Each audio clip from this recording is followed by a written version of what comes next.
तेजस्विनावधीतमस्तु मा विद्विषावहै। ॐ शान्ति शान्ति शान्तिः. Now we'll read the bhashya which we haven't read.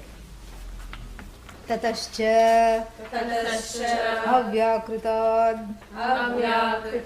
व्याचिकीर्षित अवस्थातः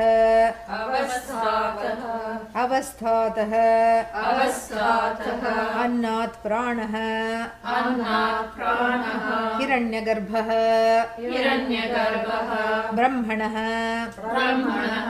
ज्ञानक्रियाशक्ति अधिष्ठित जगत् साधारण अविद्याकामकर्म भूत समुदाय बीजांकुरः जगदात्मा अभिजायतेति अनुषंगः. Very brilliant. So, understanding Hiranyagarbha from two standpoints. What is the first standpoint which we just discussed? Individual. No, that was the first standpoint. Yeah. So I go in a little bit detail. The first standpoint is what? Hiranyagarbha as Ishvara. The matter, the knowledge. What is the material here? Yeah. So it is like going around the barn 3 times to find the door, but thankfully we have found the door. Yeah. So Hiranyagarbha as what? Prana. And that prana we saw from 3 standpoints. And what are the 3 standpoints? Yeah. What is Adhidaivikam? What standpoint is that? The order. Individual connectivity. No, the other one. Yeah. You know, what is Adhidaivikam? You look at look at the definition, because I always define the Sanskrit words. That time we have to listen, not even if you don't listen to the Sanskrit word, listen to how I have translated it. Centered on Bhagavan, Adi Daivikam, and that's exactly how it is derived in Sanskrit also. Daivam adhikritya tishtati, centered on. Tishtati sits on Bhagavan, meaning sits on, doesn't sit on Bhagavan, you know, it is centered on Bhagavan, centered on Daiva, that unknowable, unknown factor here described as that order or that potential, that is called Adhidaivikam. So from that standpoint, define Adhibhautikam.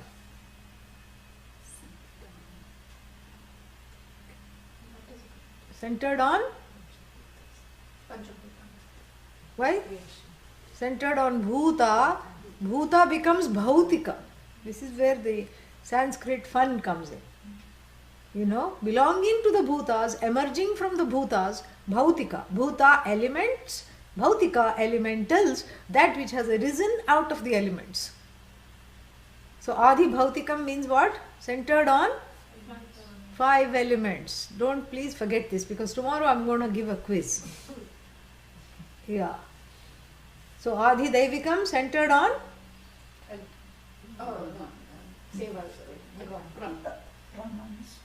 Ishvara. Yeah, Brahman doesn't do anything. So centered on Adi Daivikam means? Centered on Ishvara. Adi Bhautikam means?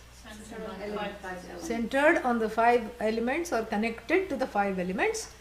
Adhyatmika means? On oneself. Which oneself? The one who is identifying with the body, mind, sense complex, that self. Not Atma as in Satchidananda Atma. Okay? Understood? Do we need to revise it again? No. No. Okay, good. That's what I wanted to hear. All right. So we saw. Now we'll forget even what we were seeing. So we saw we saw Hiranyagarbha from the standpoint of prana from these three aspects. This is not Adi Shankara's bhashya. Adi Shankara only talks about Hiranyagarbha as the prana and the individual samsaris who are breathing happily ever after. And so we are talking of the intermediary connection itself, because that also came out of Brahman, you know. And so we are seeing these three standpoints. And now for the second definition of what? Hiranyagarbha. And he says that Hiranyagarbha is nothing what we just read. Hiranyagarbha is nothing but Jnana Kriya Shakti Adhishthita. You know, Adhishthita means that equipped with, you know, equipped with what? Jnana Shakti and then Kriya Shakti. What is Kriya Shakti? Power to create. What is Jnana Shakti? No. Yeah. So that which is equipped with what? The power of knowledge, the power to create, and who sprouts from that seed. This is the translation. Who sprouts from that bija, you know, that seed which is the cause of all beings. What is the seed that is called the cause of all beings? Brahman. Abba. Very good. Yes. Why? Because because the text says what? Tapasa chiyate Brahma. Who gets fat with knowledge and creation? Brahman. So this, the seed of creation is Brahman. Correct? So for Hiranyagarbha, meaning Ishvara uses this power to create, etc., by fattening up Brahman. Correct? So Brahman becomes the seed that sprouts into all knowledge and action as Hiranyagarbha. Right? At the level of Ishvara, at the level of the Samashti. And Adi Shankara, with a brilliant stroke of the stencil, because that's how they used to write on the palm leaves, says here that at the individual level also there is a seed. What is that seed? Huh? Ah, avidya bija. And if the seed is ignorance, what is the sprout? Desire. Yeah, what is the watering? Karma. What is the karma phala? Fruits and flowers. Bitter fruits and sad looking flowers. Belladonna, toxic, even to sleep under it. Yeah, you know belladonna? Those white flowers, trumpet flower it is called. Yeah, it has enough poison. Not nice. Yeah. And so, this is what it is. So, this is like the... So, you see, simultaneously, that which identifies with the seed of Brahman as all knowledge and all power becomes Ishvara, becomes quote unquote heavy quotes, 6 pairs of quotes. And then what? That which identifies with the a seed of ignorance, what is that? Brahman. That same Brahman identifying with the seed of ignorance, identifying with the ignorance, becomes what? Jiva, Piva, Kliva. Yes. Who is Kliva? The one who clings on to everything.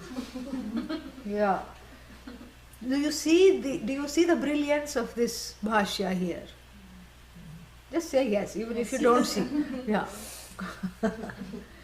Do you see that Shankara's brilliance is in using that economy of that one seed talked by the Upanishad to account for both Jiva and Ishvara in one little sentence, which can easily be missed. It's brilliant. So that same seed that becomes fat with happiness, knowledge and power to create, and identifying with this knowledge gains the epithet of all knowledge, all power, all creation. And that same seed at the level of the Jiva, identifying with the ignorance, that same Brahman sprouts into what? Nonsense. Yeah. That's what it is. Sprouts into all idiotic, desires, and the desires will not keep quiet. The desires needs watering, and the watering is karma. And then the karma makes the desire grow stronger. First it was a small little sprout. Maybe I should go in for that. Oh, yes, yes. Oh, let's stand in line. Apple iPhone. Let's stand in line to get it. And nowadays it comes in various colors. So, and various shades. So then, shady prospect, So I go and stand in line. That is what? Watering the desire. Then the shop closes. This happens in India a lot. You stand in queue for the bus. And the bus has two fellows operating it. One sitting in the front and one from the back. And the back one is called conductor. Yeah, why? Because he or she conducts herself quite badly vis-a-vis the passenger. And it's not a very good job because they have to click and give tickets, and then nobody has exact change. And in India there is a change problem, and pun intended. And then so every time you have to and you have disgruntled passengers because everybody, he says, I'll give you the change later, And then what? And then he forgets. He or nowadays she also, but mostly he forgets. And then he will and then you have to tap him on the back and you say, I have to get down. And then he'll say, get down at the next stop and walk back because this stop more people will be coming and then I'll give you the change. So like this is all going on. So the conductor is the one who is not very well liked.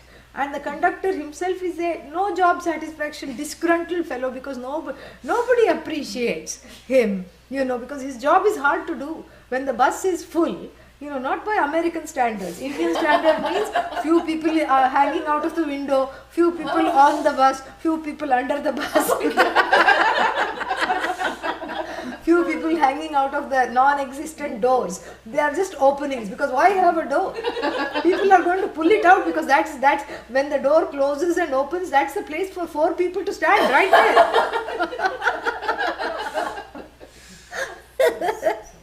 So no doors, just 2 holes in the beginning and at the end, 2 apertures out of which people are streaming out. Giving a new definition of live streaming. You thought live streaming is this. No, a whole new meaning to live streaming. So because people who are alive are streaming out and in the bus. Yeah. While being alive. Yeah. That is what is called Jivan Mukti. You have taken leave of your senses. That is what is Mukti here. While alive. That is Jivan Mukti. To hang out of the bus literally like that. Ayyo Rama. And then what happened? Then the conductor has to somehow weave his way to the back of the bus where people are streaming out. And poor unappreciated fellow. And then he has to ring the bell twice, meaning it cannot possibly accept even one more jiva on this bus. This bus has to leave now, So that's his job. And abhyasa balena, because of the, this habit. And because of all this disgruntled feeling, even on Sunday when nobody is there on the bus, he sees you in line, and as soon as you come in line, what happened? Ding, ding, and leaving you disgruntled he goes. Because he has the power to, because nobody listens to him on the weekdays. Saturday, Sunday, he's happy.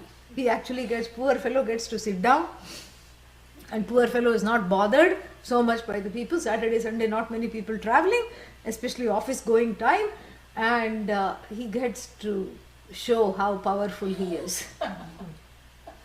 Yeah. And you're running to catch the bus, and when you're running to catch the bus, what happens? Ding, ding, the bus goes away. Yeah, that's why you have the karma of missed buses in life. Really and metaphorically, every bus that you wanted has said bus, enough of you, I don't want you anymore, and then has left you hanging. And how else are you going to get this karma without this is the sprouting of the seed of ignorance, which comes back in this form of missed bus karma, real and metaphorical. So this, So that is what the thing is. So you go and stand in line to get something. This happens at the post office also. And when you come, you know, the lady will smile like this and very friendly, shut the window. Right when you appear. Why? Yeah. Avidya, kama, karma, shrinkhala, this endless chain. And so then what happens? You don't keep quiet and say, okay, I think Bhagavan doesn't want me to have this iPhone. I think I should just go home and forget the phone, cross out the phone, I should focus on I. And you don't do that. Yeah. You know, you don't do that. You don't say, let's let go of the phone and focus on the I that is sad without the phone. No. What do? I'll try another mall. I'll try another store. So you see how the karma is keeping on burgeoning. You know, this burgeoning karma and the load of the karma, the jiva cannot take. And that's why the jiva is bent at the waist. That's why the jiva has back problem, front problem, side problem, everywhere problem, bent over, you know, in the shape of a permanent question mark. Why am I here? So, and also bent because bent on fulfilling the desires. Bent, pun intended. Yeah, bent out of shape because he was bent. He means jiva as in masculine. She was bent on fulfilling all the desires. Permanently bent into a question mark. What is this life all about? You know, kathamaham shanti meshyami. When and how will I get ever shanti in this world of bugs and bugging people, in this world of shuttered opportunities and missed buses? This is what is called the fruit of karma, the fruit that keeps on giving. What? Slaps. Yeah, that is what it is. Tight slaps to all hopes. The fruit that keeps on giving. You know, despair instead of desire. You know, every desire ends in the dead end of despair. This is the endless chain. Avidya, kama, desire, karma. And then because of karma, what happens? 3-4 slaps. Back to kama, back to karma, back to, and then until the root, which is the avidya, is not interrogated. You know, what happens? Nothing happens. Yeah. Business as usual. Jiva becomes piva, kliva. And this is what he is trying to say, is that it's that same Brahman which gets fat with knowledge, and the conscious entity which identifies with that knowledge as the knower of all that is called Ishvara. And that same consciousness, when it identifies, as it were, with the sad creation and with a sad lot of what is that, avidya, and leading to the sprout of kama, and then the flowers and fruits of karma phala. This is what is called jiva, that same Brahman. It's that same consciousness alone, endowed with all knowledge, kriya shakti, ichha shakti, jnana shakti, called Ishvara, Bhagavan. And you say, oh Bhagavan, and then this is the sign for Bhagavan. And then what? And then this one endowed with all ignorance, all desire, useless, senseless, nonsensical desire, and the ability to act. What kind of act? Wrong actions to fulfill those desires is called jiva. So this is the sign for Bhagavan. What is the sign for jiva? This is the sign for jiva. Always, how are you? On the precipice. So means, yatha tatha. Yatha tatha. Little bit better. Oh, everything is going. How are you? Why? Or sometimes, some people are called optimistic. So you ask your optimist, how are you doing? Oh, very well. Oh, good. How is the job? The job is nice, but the boss is terrible. The pay is good, but, the perks are bad. And how are the children? Well, they are great. They're doing wonderful in their studies. Oh, that's great. But they don't listen to a word of what the parents tell them to. They have their own lives. We see them at best in weekends. They don't even come home. Oh, how is the spouse? Well, how much time do you have? You know? This is how it is. Everything is wonderful on the face of it for this unrelenting optimist. You know? But then what? You just have to ask one more question for all the masala to come out, the matter to come out. It's fine, everything is okay. But, back is hurting. Oh, that's too bad. No, it's all right. It's just that, a few discs have slipped. That's oh, only a few discs, that's okay. Then he consoles himself. Only a few discs, 5 or 6 have slipped, that's okay. Oh, but the rest of them are fine. Well, now that you ask, the rest are herniated. So, means there's some problem with the way they are aligned. This is the situation. Kya kare? This is the Jiva's lot, brilliantly explored here. Because that being with all knowledge is really, so therefore he is setting it up for the Mahavakya, which is that the same you is that Brahman alone, as it were, endowed with or identified with ignorance. Now, of course, everyone is dying to ask the question, how did this Brahman become identified with ignorance? Or why did this Brahman become identified with his ignorance? Why didn't this Brahman also join that Brahman and become identified with all knowledge? And my question to you, why should you only ask the questions? My question to you is, how many Brahmas are there? Yeah, how can you say this Brahman and that Brahman then? One Brahman. No, but still you said no, one part of Brahman. I never said one part. Yeah. Be very careful when you quote, because certain things we will never say even in sleep. Yeah, even in sleep if you ask me, the question, are you a part of Brahman? I will say no in sleep. That has been our training under Pujya Swamiji. That is my training. Never to even think that, even accidentally. That is the rigorousness of the teaching. Yeah, you don't even think that by accident. And so what? So there is no two Brahmans. Okay, how come the same Brahman got both confused and knowledgeable? Because the person is so that the pressure of that question. How did the same Brahman get knowledgeable and ignorant? For that I have an answer. A demo. What is this? Flower. Are you now in relation to this flower? Are you knowledgeable? Yes. You know flower? Yes. So now I want you to bring out the ignorance of this flower. What is this? You cannot say I don't know. Can you say I don't know? No, because you know it would be a lie. Even if I believe you, you are lying to yourself. So the demonstration of this was supposed to, establish that knowledge and ignorance cannot stay in the same mind at the same time. Can it? No.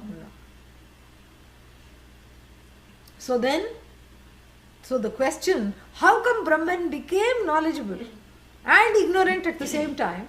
What happened to that question? Poof. So if you ask that question, I will say, how can you be knowledgeable and ignorant about the same flower at the same time?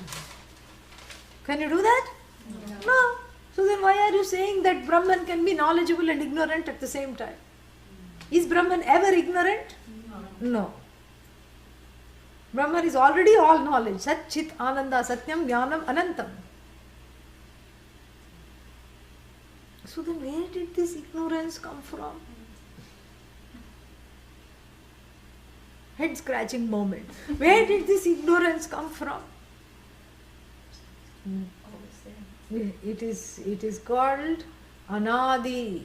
Doesn't have a beginning. Oh, I didn't know that. Let me write it down. Okay, then that means that which is beginningless is also endless? No. No, not necessarily. What is the proof? You are the proof. Because before you came to this class, you were ignorant. And now you say, I am no longer ignorant. You are the proof. You don't have to go beyond you. And hopefully you will not say, I am ignorant and knowledgeable. I am whole and I am fragmented. Yeah, this is called what? Duality in triplicate. Yeah. So, therefore, knowledge can rest in a conscious being. Ignorance really is, is if you say it's always there, that's also not a correct answer. It is as though there. Just like darkness is as though there. Why is it as though there? Because when light comes, where is the darkness? Like the Lord Sun who is searching for Miss Ratri. Who is Miss Ratri? Miss Night. We have a children's story that he is searching for this elusive lady who doesn't like him and who doesn't like to look at him. And her name is Ratri, night. And wherever he goes with his 7 chariot drawn magnificent sun chariot, from east to west and west to east he goes, doesn't find Miss Ratri, because wherever he goes, he is told that she just left. She just left. Where is she now? She is in India. Oh, let me hurry up and go there. And he goes to India. Where is she? Oh, she just went to San Francisco. So like that, so you cannot never establish darkness. You can't. Why? Because that which is dismissed by light doesn't have an existence on its own. There is no such thing as darkness. Think about it. Darkness is not an entity. What about black hole? That also admits light. They have admitted it now. Yeah. What was originally thought to swallow up light now says that light comes through it. Stephen Hawking said that. There may be other things that he said about Ishvara which we don't agree with, but this part is brilliant, because that's why he said even the black hole which swallows up everything else, this dark mass of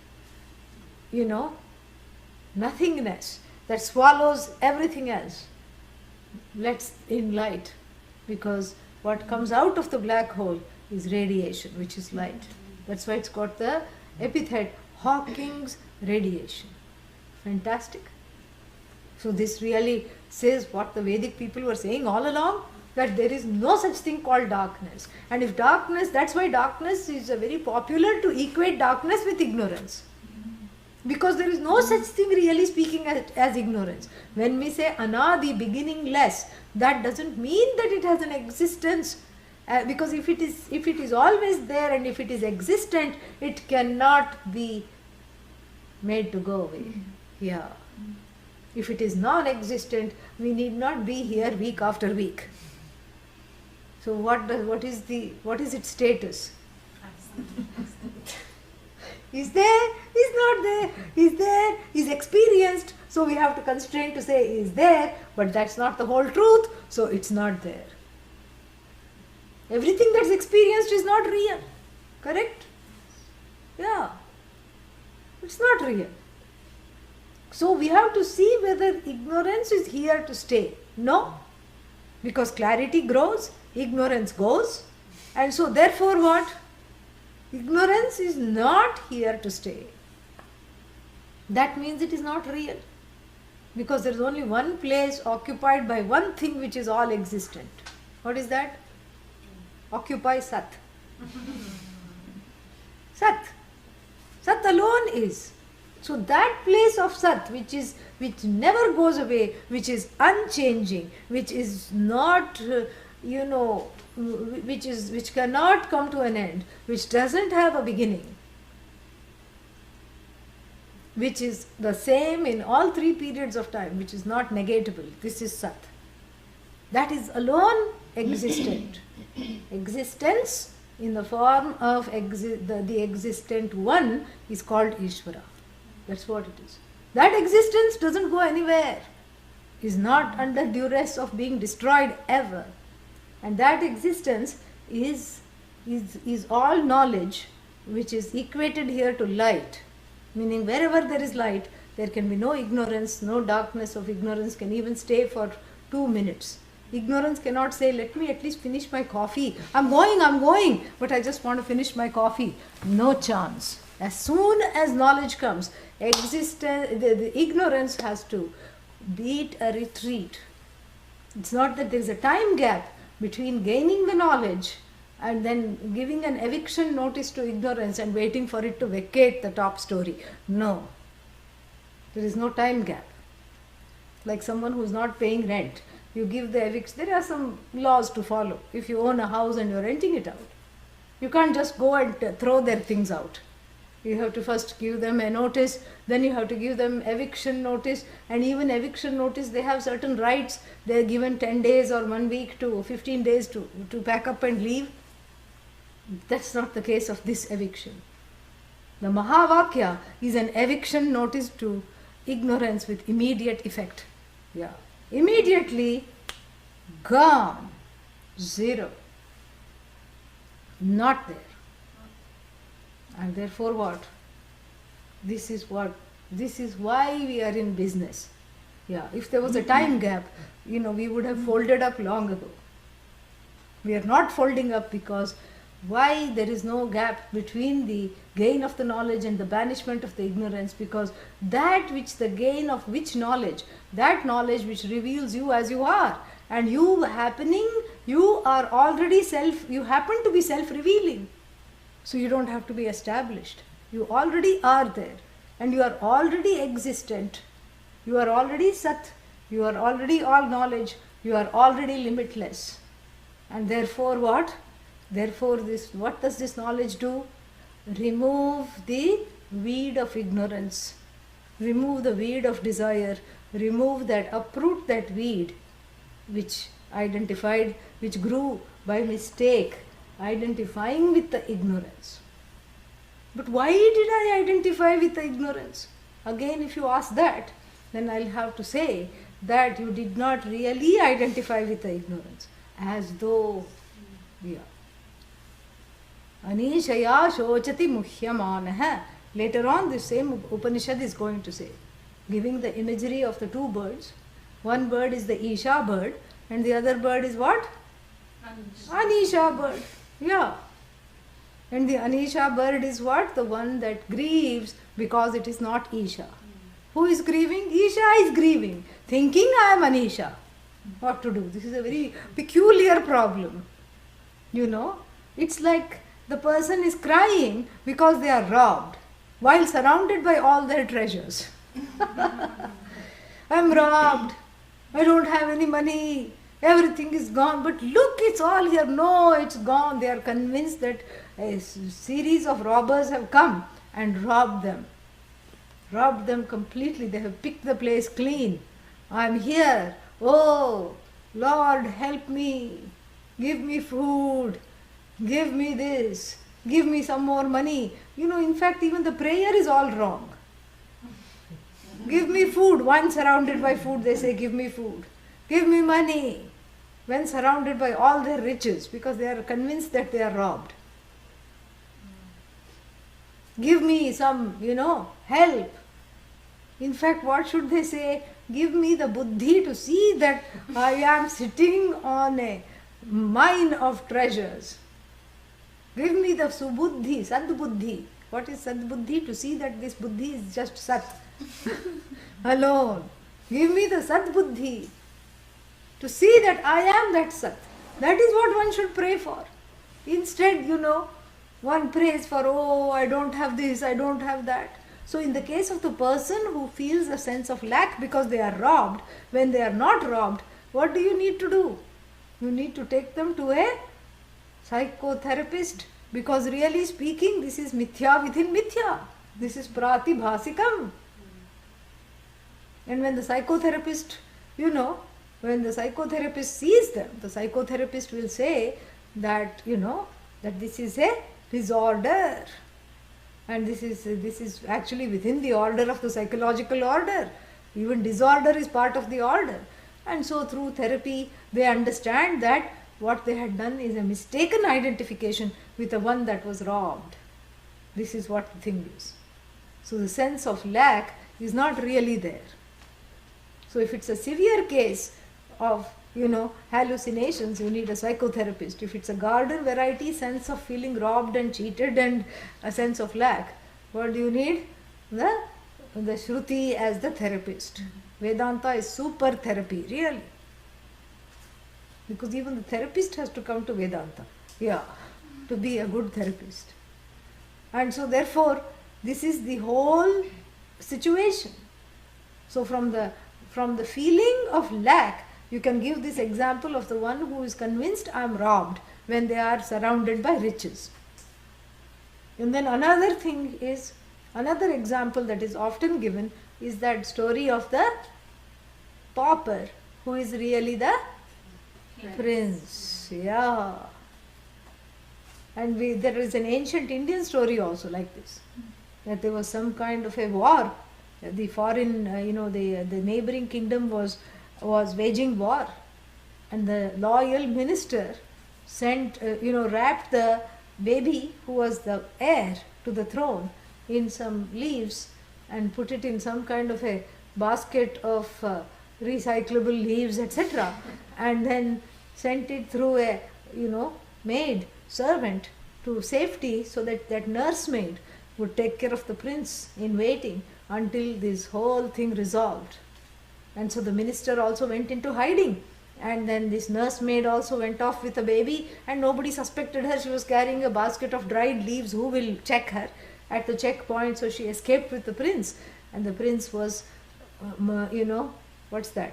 brought up in this with this nursemaid, and the nursemaid being poor, she also fell into hard times, and the prince, the quote-unquote prince, this boy became an urchin, not enough to eat at home, would gleefully greet every garbage can and pick out of it anything that was there.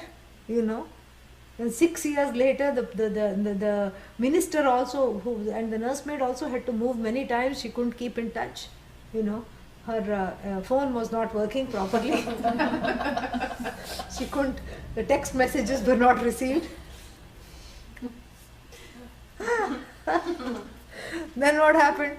Then somehow the minister tracks this nursemaid down and says, "Where is our prince?"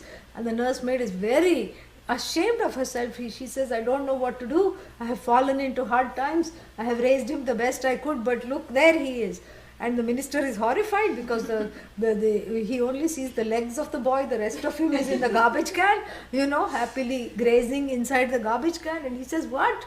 How did our prince?" And the nursemaid said, "I'm really sorry. This is the best I could do." Says, "I'm going to take him right now." She says, "Yes, let's go back. Everything is quiet." And he says, "You also come along. Let's go back to the palace." And then he sends the town crier in the meantime with the dindima, the proclamation. What's the proclamation? That the prince has been found. Now we are going to enthrone this prince. We are going to bring him back to the city, crown him as the heir apparent, and then, I'm going to rule with him so that until he attains a majority.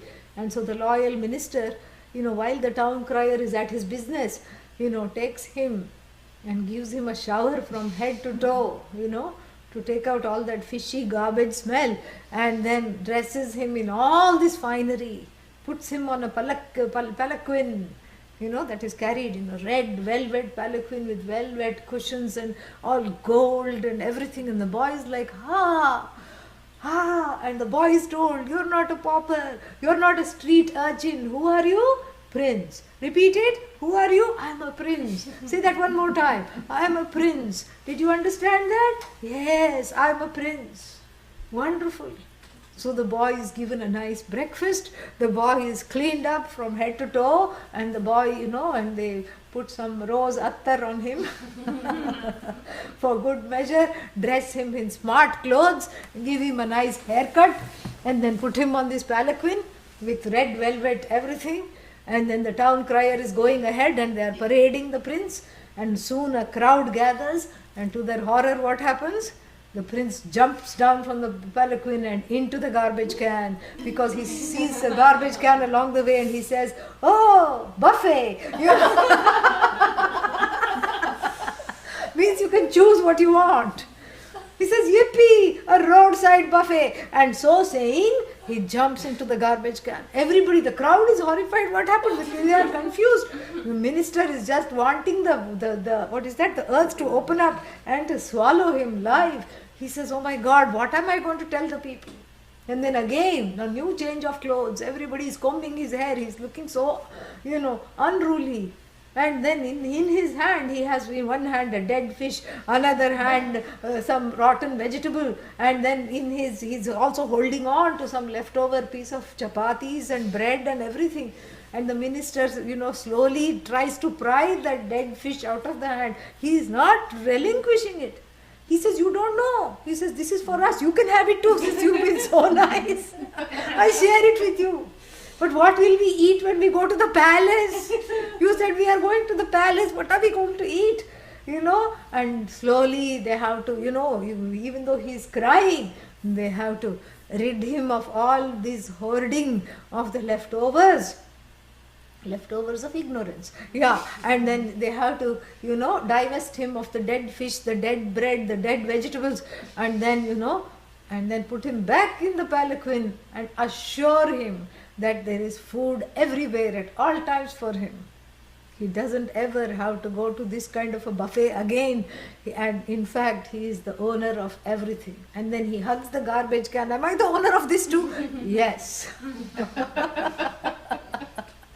So you see that this is what is called Viparita Bhavana. He knows he is the prince. It's not that he doesn't know.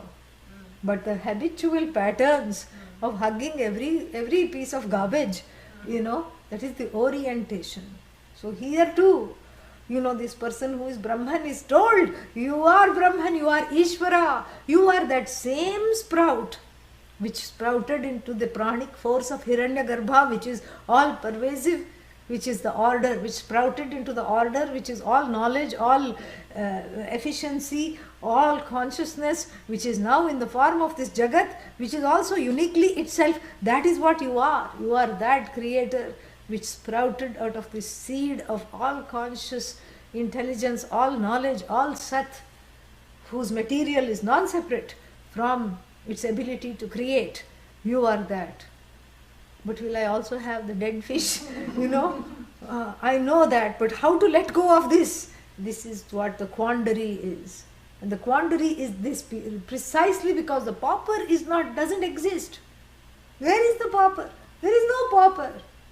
He's wearing the clothes of the prince. Everything is the prince. He is the prince. The pauper is an as though imposter. What's that? A temporary delusion because of the circumstances. And this ajnanam is also a temporary delusion, which is what? Which is maintained because the jiva identifies with the alienation and the smallness. And this identification with the alienation and the smallness are because of the circumstances of identifying with the body-mind-sense complex, which the jiva has been supplied by the pranic order, which is again Brahman. That's what it is.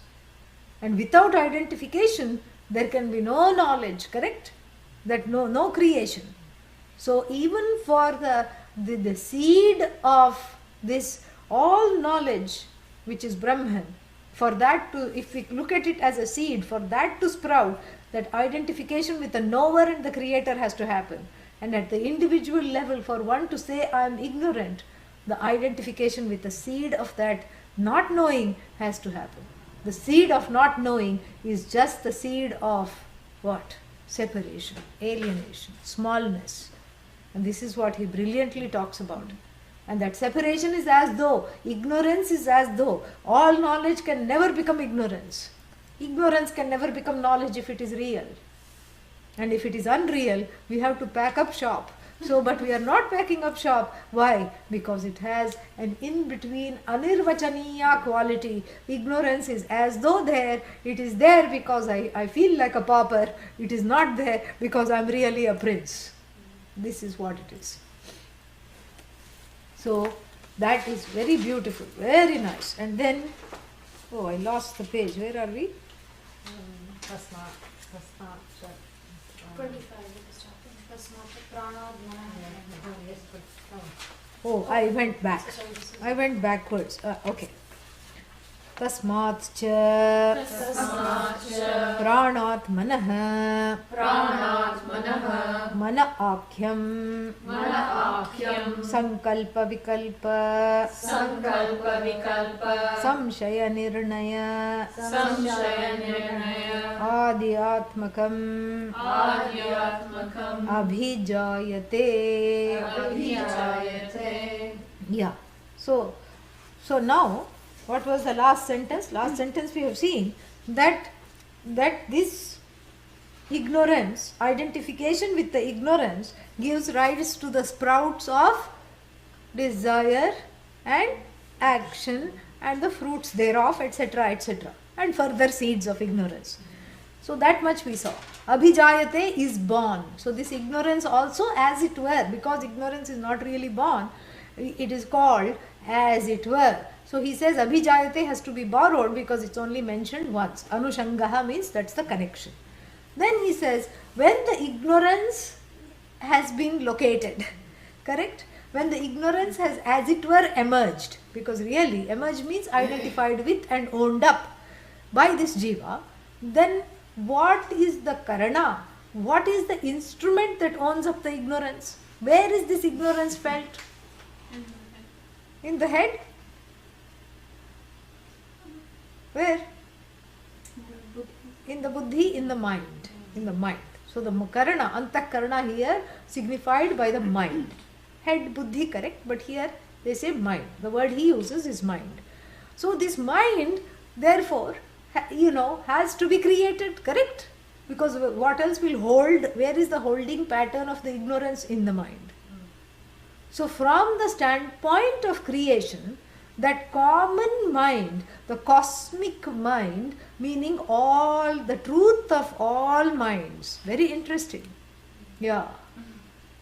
Your mind, my mind, dog's mind, cat's mind, meaning the psychological order, that which carries the psychological order, in which the psychological order is experienced, that receptacle called the mind, and that mind is created, and the Hiranyagarbha takes the form of all minds, which is the cosmic mind. And what do these minds have in common? Don't say ignorance, because that is already, because of the ignorance there is mind. It's a circular reasoning. Because of the ignorance there is the mind possible. And then because there is a mind, ignorance is experienced. Oh, what does that mean? Never mind. Okay, that is just a circular reasoning, because if we take anything as real, we get into this circular reasoning. It's all as though. So what do the minds, all of them, have in common? Thoughts. What kinds of thoughts? Because everybody has a thought. Yeah, sankalpa, vikalpa, samshaya, nirnaya. Thoughts of uncertainty, sankalpa, and vikalpa, thoughts of certainty and uncertainty. Should I do this or not? Should I go to class? Nah. Should I study Vedanta? No. And do I need Vedanta? Yes. Of course I need Vedanta. Who doesn't need Vedanta? I have to study. Well, on the flip side, look at the teeming millions of people. Do they have Vedanta? No. Are they successful in their jobs? Yes. Are they making money? Yes. Are they leading lives? Yes. Are they famous enough to be Googled? Yes. And so, what am I missing? Nothing. No, I don't think I'll study Vedanta. This is what is called sankalpa, vikalpa. That which is unable to be coming to a place of resolve. This is what is called the manaha. Every mind has this capacity for irresolution. A place of non-resolution is called the mind, because the Shastra is very specific what constitutes the mind. Very specific. So mind is that faculty of knowing with reference to doubts and other negative emotions. That is called the mind. That is called manaha. And then if you look at the faculty of knowing only from the standpoint of of emotions, it is called Chittam. Chittam. And if you look at the faculty of knowing from the standpoint of intelligence, it is called Buddhi. And then if you look at the faculty of knowing from the standpoint of the knower, it is called Ahankara. Very good. This is what this is, the mind is always divided into fourfold. All this you will study in Tattva Bodha. So this is what it is, the fourfold way in which the mind is talked about. Chittam, Manaha, Buddhihi, and the one that owns all of this as mine, Ahankara. This is what the whole thing is. And so, this is here we are talking of the mind, the receptacle of all doubt. Because the faculty where doubts are cognized is called Manaha, mind. And so in this mind what resides? Sankalpa and Vikalpa. I'll do this, no, I won't do this. And what is that which fuels Sankalpa and Vikalpa? Ignorance. In the form of Ragadveshas. Ignorance in the form of Ragadveshas, because the Ragadveshas have this push-pull effect. Yes, no. Because the one that says yes is different from the one that says no. Should I study Vedanta? Yes. One person says yes. And who says no? Another set of desires say no, let us go to the movies instead. You see? This is what the whole thing is. So Sankalpa, Vikalpa, and then Samshaya, doubt. Where does the doubt take place? In the mind. Yeah. Am I whole or fragmented? Samshaya. And then Nirnaya. I must be both simultaneously. Wrong Nirnaya. Nirnaya means, Nishchayena Nayati. Nirnaya, that leading to a place of Nishchaya. Is also a possibility, but it remains a possibility because that's why it's called the mind. So Samshaya and its opposite Nirnaya, and then Sankalpa and its opposite Vikalpa. This is the storehouse. This is what is in every mind. In every mind, if you go sit, you will see seeds of doubt. Yeah, seeds of indecision and doubt. So this place of constant doubt and indecision, is the common mind at the level of Adi Bhautikam. That's what you see. You see the mind in the, this is what is also, as it were, it says born, not really born. So the place of the storehouse of deliberation, doubt and determination and the lack thereof, all this, where the free will goes for a ride, is the mind. And then from the mind, further, tataha api sankalpadi atmakat manasaha satyam satyakhyam akashadi bhuta panchakam abhijayate. So tataha, from that what? This aforementioned mind, which is the storehouse of doubt and despair, Satyam. Satyam comes from the mind. What? You just said that Sat is born from the mind? How is that possible? You just said mind is born of Sat? No. Here Satyam means the lokas, fields of experience. Because first, where is the fields of experience are experienced? Where first? In the mind. Oh, how nice it will be to go to heaven. Where do you think first? After going to heaven? No. Sitting right here you think. How nice it will be if I could just glimpse of heaven. I just want to see beyond the pearly gates and come back. I don't want to stay there. Where do you experience that? Behaiva, right here in the mind. So, Satya Dehe. What does it say? Yeah, Satyam means Satya Akhyam. That which is called Satya. Which is what? Akashadi Bhuta Panchakam. So that which constitutes the 5 elements. And the lokas, all these things have come from what? The mind alone. And you see, that's why we shouldn't take this too seriously. Elsewhere it is said that the mind is the product of the subtle 5 elements, the operation of the subtle 5 elements. So here the purport of the Upanishad is different. Yeah. in making this mind central, it is showing the centrality of the mind as a locus of ignorance, and then also as the place where the ignorance is removed and to be really revealed as the locus of all knowledge. Okay? Yeah. It's just that the locus is slightly out of focus. That's why it is called ignorance. So that's all he's trying to say. Don't look for the contradictions, because really speaking there is no contradiction.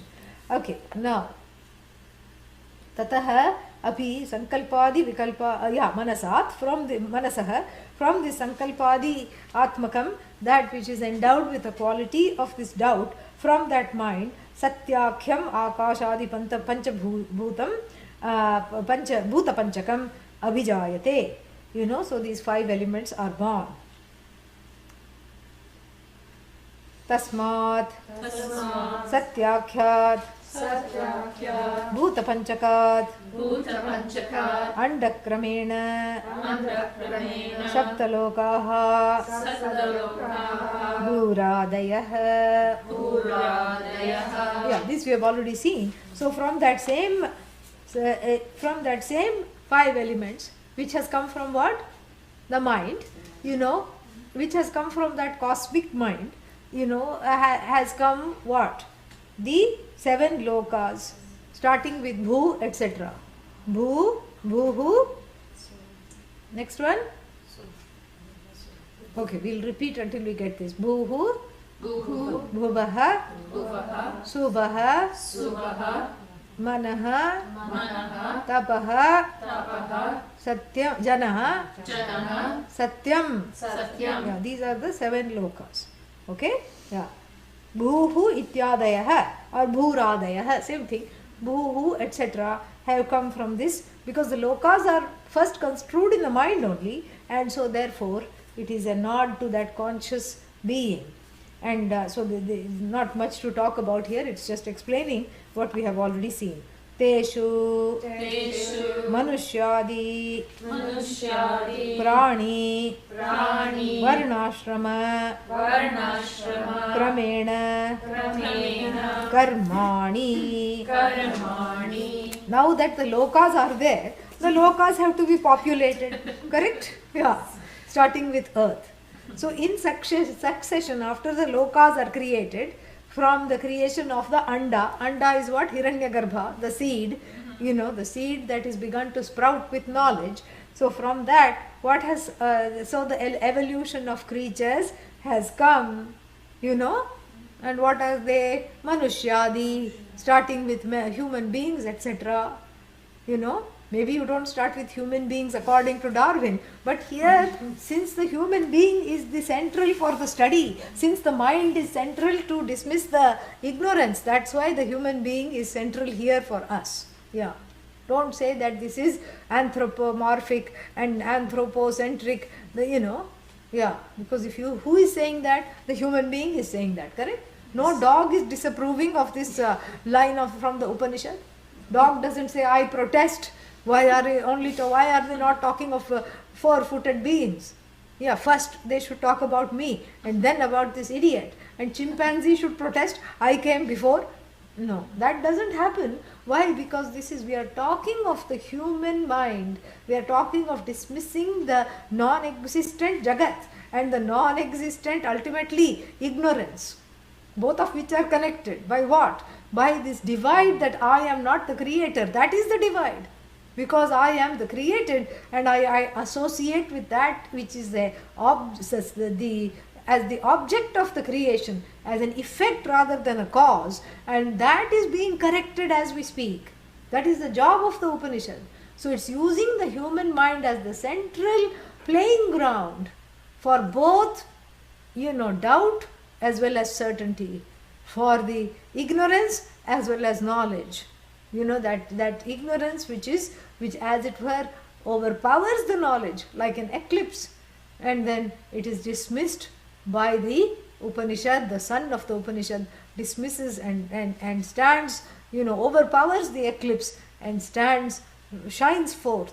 And so therefore the centrality of the human being and the human mind in this, so following in this order, everything was created along with the beings, and the beings have to be divided. correct? They have to have some divisions, otherwise there will be anarchy. So then first division was between male and female. And the hunter said, you are just a gatherer. I am the hunter. Yeah, you just sit and grow some grass. I am going to bring things home. I am the one who bashes up things. I take a cudgel and go and bash the first thing I see and drag it behind me. And sometimes what? It's just a squirrel. Yeah, because bad luck, bad karma. Yeah. So this is the first division based on strength. Anyone who can, this is what Darwin calls survival of the fittest.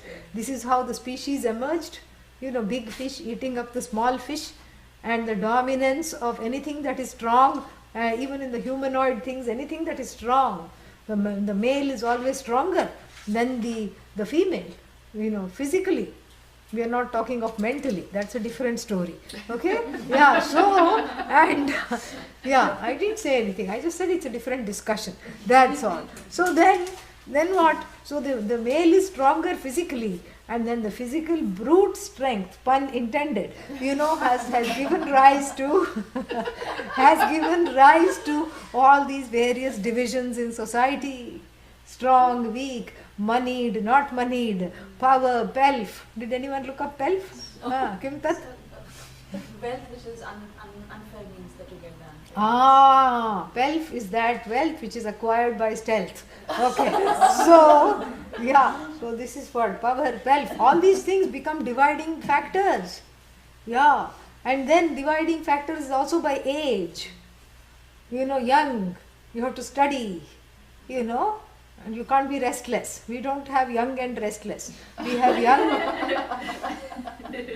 because youth is restless. We don't have young and restless. Young and restless means you put the fellow into the Gurukulam. That's what it is. Yeah, at age 12. Yeah, and he will just be bringing twigs for the firewood to cook, and all the restlessness will be gone. Yeah. Sit and stoke the fire next to the Guru's wife, and then all the restlessness will be gone. Bring the water for the cooking, wash the Guru's feet and the Guru's wife's feet every morning. Every restlessness is gone. Yeah, that's all it is.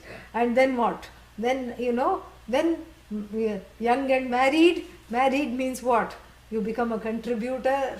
You start contributing. You start, feeding people. You start doing yajnas. That is what it is. And then what? Old and married means you leave everything and go repair to the forest, and, study.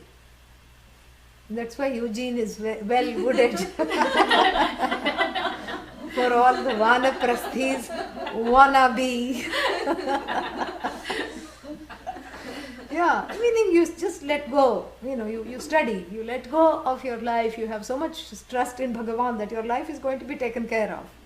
And then finally what? You drop that also and say it's just me and the sky, you don't need to depend on anything and anybody. You're not scared of anything and anybody. And that is what you grow to that place. That is called sannyasa. So these are the orders and these are the hierarchies, and then these hierarchies and orders come from that seed of Brahman, which is morphed into this as though seed of ignorance, and because of ignorance one grabs what one has, and then one defines others by what they don't have. You see, that's why we get two distinctions in society: haves and have-nots. And who has it been done by? By the original have-nots, because they really don't have the knowledge to know that everything is a have-have, win-win situation. So they define themselves in relation to what they don't have. That's what is called have-not. So these are all the distinctions come. First the ability to breathe comes, life comes, and then the food comes. Food is for whom? For the ones that is hungry. Hunger is prana. So then the food comes, and the food satiates the prana. And then what? From the prana comes the mind, because once one is well fed, the mind starts to doubt all kinds of things. And then my food, my buffet, my intelligence, and all this minus comes as the mind. And then the mind in the cosmic level is all doubt and resolve, teetering in between doubt and resolve. And from that the 5 elements come, and the 5 elements are nothing but the lokas. and the lokas means all these fields which have to be populated by these jivas who have karma. All this is just as though. So these jivas who have karma, why do they have karma? Because they identified with the originally with the ignorance. When was original? Don't ask. There is no starting date for this. Everyone has gobs of karma, and for those gobs of karma, gobs of lokas need to be created, and in these lokas everyone comes to play, but really falls down and feels sad and runs home, mummy crying. Who is mummy? Maya Devi. And the collective mummy of ignorance, which leaves one mummified to the knowledge. And so therefore which leaves Brahman mummified, it has to be unwrapped. And so therefore this is the state. And then what happens? Then the karmas are created, because each one does something to overcome that lack. The capacity for karma is created, and then the stages of life are created, starting with the stages of life, ending to the wages of life. Everything is created. Okay? And then what? Yeah, we have already done that. Teshu. Yeah, that we have done. Next one. Karmasu cha. Nimitta bhuteshu. Amritam. Karmajam phalam. Yeah, karmasu, out of all the karmas, nimitta bhuteshu, that which is causally connected to the karma. What is causally connected to the karma? If karma is the cause? That's desire. If karma is the cause, what is the effect? Oh, karma phala. Ayyo deva. Okay. So if karma is the cause, what is the effect? Karma phala is the effect. And so this karma phala is connected to karma. And so naturally, if karma and the capacity for karma are born, then what is born? The capacity to reap the effects out of this karma is also born. Okay? And then karmajam phalam yavat karmani kalpakoti shatairapi tavat phalam na vinashyanti tavat phalam na vinashyanti iti amritam. Yeah, because it repeated, I thought I could get away with reading it only once. Yeah, I said, it comes afterwards, but it also came again. Yeah, I can see, because he was exemplifying this. So then look at the verse. Let us not go far away from the mantra. The verse says what? He's explaining here. Satyam lokaha karmasucha amritam. So karma phala is called amrita, immortal. What? Yeah, that's my question too. Why? What is the Upanishad in her senses? What is she talking about? How can karma phalas be immortal? Because that which destructs is karma phala. But he says that, what does he say? Very beautiful sentence. He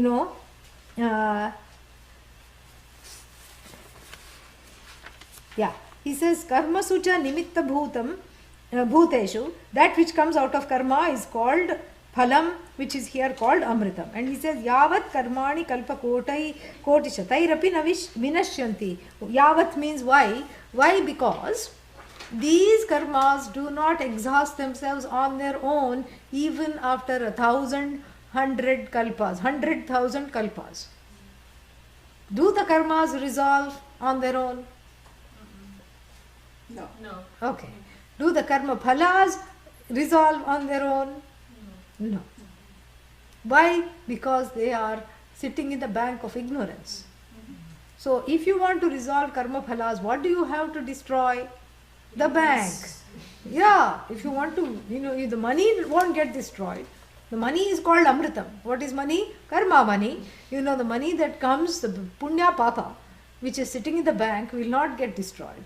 The bank is made of ignorance. Walls are made of ignorance. Brick is made of ignorance. So you have to blast this bank. Yes. You cannot just hope that the karmas will resolve. They will not. You cannot hope that the karma phalas will resolve, because they ain't going to do that even in 100,000 kalpas. Therefore it is uchitam. Uchitam means appropriate to be called amritam, immortal, that which are not subject to death. And then uktameva Uktameva artham upasamharati. No, artham Artham upasam Upasam jihirshuhu Jihirshuhu mantraha Mantraha vakshamanartham Vakshamanartham aha Aha upa plus sam plus jihirshuhu. This Upanishad is upasam jihirshuhu, means desirous of. Desirous of what? Concluding. Upasam jihirshuhu is desirous of doing upasamhara, means concluding. So with the hope of concluding this section and concluding what has all been talked about, it gives another statement. And what does it say? Yas sarvajñas sarvavit Yes Sarvajñas Sarvavit yasya jnanamayam tapah Yasya Jnanamayam Tapah tasmadetad brahmanapa nama Tasmadetat Brahma rupamannancha jayate. Rupamannam Jayate. That we'll see tomorrow. Yeah. Om Purnamada Purnamidam Purnat Purnamudachyate Purnasya Purnamadaya Purnameva Vashishyate. Om Shanti Shanti Shanti Hari Om Shri Gurubhyo Namaha Hari Om. Any questions? And could you explain, you said it, I couldn't catch it, about pantheism? Yeah, pantheism is where you deify nature as the ultimate cause of creation. Yeah, we don't do that. It's just a series in a chain of causality designed a model designed to explain how all these things came out of this one conscious intelligence. Pantheism is where nature is taken to be a parallel reality, and in fact it's the only reality. So it is seen as the cause, a causeless cause. That is pantheism. If we say everything has come out of the five elements, it is a caused cause. For us, it's not the causeless cause. The only causeless cause for us is who? Brahman, which is free of being anything. Yeah. So when you say pantheism, it takes all these isms. Take the Jagat to be real, to be ultimate. Yeah, we are just waiting for it to go away. They are trying to establish how, they are giving it a cushion to sit on. Yeah. We are pulling the rug from under its feet. Yeah. Yes, see you tomorrow. Oh. Any other questions? Well, a little bit. Little bit question, okay? You were talking about if you lining up to get an iPhone and the shop closes, Yeah. you need to take that as a sign that you're not meant to have an iPhone. That would be an intelligent sign. Yes. But there's so many signs, so how do you know which is a sign and which is an impetus to try harder? That will come when the desires clear up, when the fog of desires clear up a little bit. Then that which is those desires which are sattvic in nature and which you really would like to pursue and which means something to you in terms of even on the relative level, some accomplishment, some ambition, some goal, and that you can do without giving yourself and others a heartache. Those are the desires. Those desires which you can fulfill without too much ayasa, effort, and without transgression of dharma, the righteousness of being. Those are okay to fulfill.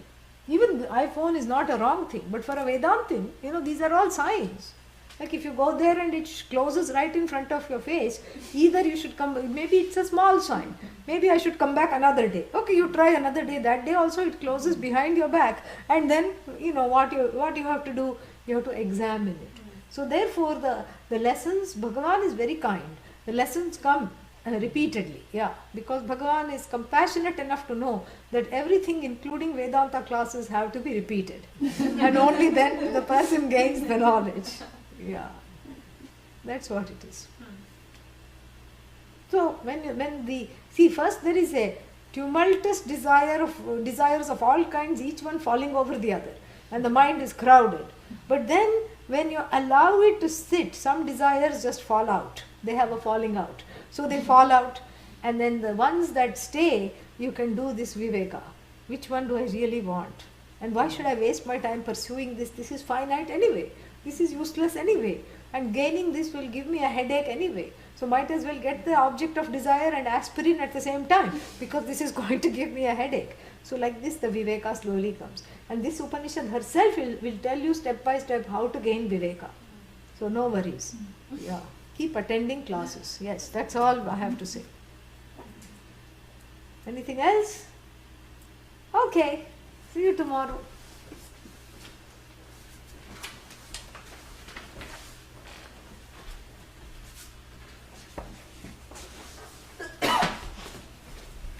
Now you can bring me my breakfast.